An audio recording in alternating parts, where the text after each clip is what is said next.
భారత్కు 1,00,000 కిలోల బంగారం వచ్చింది. బ్యాంక్ ఆఫ్ ఇంగ్లాండ్ నుంచి విమానంలో ఎగురుకుంటూ వచ్చి ముంబై చేరింది. ఇది అక్రమ బంగారమో లేక గోల్డ్ షాపులదో అనుకుంటే పొరపాటే. ఈ బంగారం అంతా రిజర్వ్ బ్యాంక్ ఆఫ్ ఇండియాది.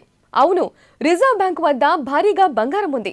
అయితే అందులో సగం విదేశాల్లో ఉంది. ఈ క్రమంలో అక్కడ నిల్వలు పెరిగిపోవడంతో పాటు వ్యయాన్ని తగ్గించుకునేందుకు కొంత బంగారాన్ని ఇండియాకు తీసుకువచ్చింది. అసలు ఆర్బీఐ బంగారాన్ని ఎందుకు కొంటుంది, దాని దగ్గర ఎంత బంగారం ఉందనేది తెలుసుకోవాలంటే లెట్స్ వాచ్ ది స్టోరీ. చాలా దేశాల సెంట్రల్ బ్యాంకులు బ్యాంక్ ఆఫ్ ఇంగ్లాండ్ లో తమ బంగారాన్ని నిల్వ చేస్తుంటాయి.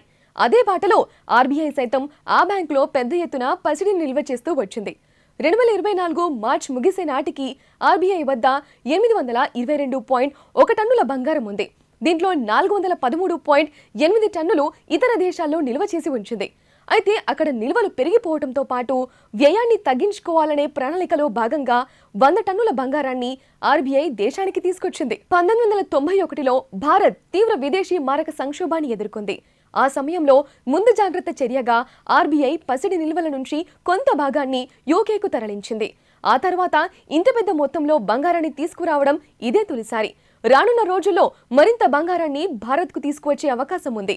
ఆర్బీఐ నిర్ణయంతో కొంత ఖర్చు కూడా తగ్గనుంది. బంగారాన్ని స్టోర్ చేసుకున్నందుకు బ్యాంక్ ఆఫ్ ఇంగ్లాండ్ కు ఆర్బీఐ డబ్బు చెల్లిస్తోంది. ఇప్పుడు 100 టన్నుల బంగారం తీసుకురావడంతో ఆ గోల్డ్ కు ఇకపై ఎటువంటి రుసుం చెల్లించనవసరం లేదు. ఇంత పెద్ద మొత్తంలో బంగారాన్ని తరలించడం మామూలు విషయం కాదు. అందుకే నెలల పాటు పక్కా ప్రణాళికతో బంగారాన్ని సేఫ్ గా తీసుకువచ్చింది ఆర్బీఐ. వివిధ శాఖలతో సమన్వయం చేసుకుంటూ ఎక్కడా ఎటువంటి పొరపాటు జరగకుండా ప్రత్యేక విమానంలో బ్యాంక్ ఆఫ్ ఇంగ్లాండ్ నుంచి బంగారాన్ని తీసుకువచ్చింది. ఈ బంగారాన్ని ముంబైలోని ఆర్బీఐ పాత భవనంలో నిల్వ చేశారు. ఆర్బీఐ అత్యవసర ఆర్థిక పరిస్థితుల్లో వివిధ దేశాలతో బంగారంతో లావాదేవీలు చేస్తోంది. అదేవిధంగా రోజురోజుకు బంగారం విలువ పెరుగుతుండటంతో విదేశీ మారక ద్రవ్యం నిల్వల్లో గోల్డ్ ఉండటం ఇండియా ఆర్థిక వ్యవస్థకు బలమని చెప్పొచ్చు. కొన్నాళ్లుగా బంగారం కొనుగోళ్లపై ఆర్బీఐ ఎక్కువ ఆసక్తి చూపిస్తోంది. ఇటీవలి కాలంలో బంగారాన్ని ఎక్కువగా కొనుగోలు చేసిన కేంద్ర బ్యాంకులలో ఆర్బీఐ కూడా ఒకటి. గతేడాది ఆర్బీఐ 27.5 టన్నుల బంగారాన్ని కొనుగోలు చేసింది. 2023లో కొనుగోలు చేసిన బంగారం కంటే 2024 జనవరి ఏప్రిల్ మధ్యలోనే 1.5 రెట్లు ఎక్కువ బంగారాన్ని ఆర్బీఐ కొనుగోలు చేసింది.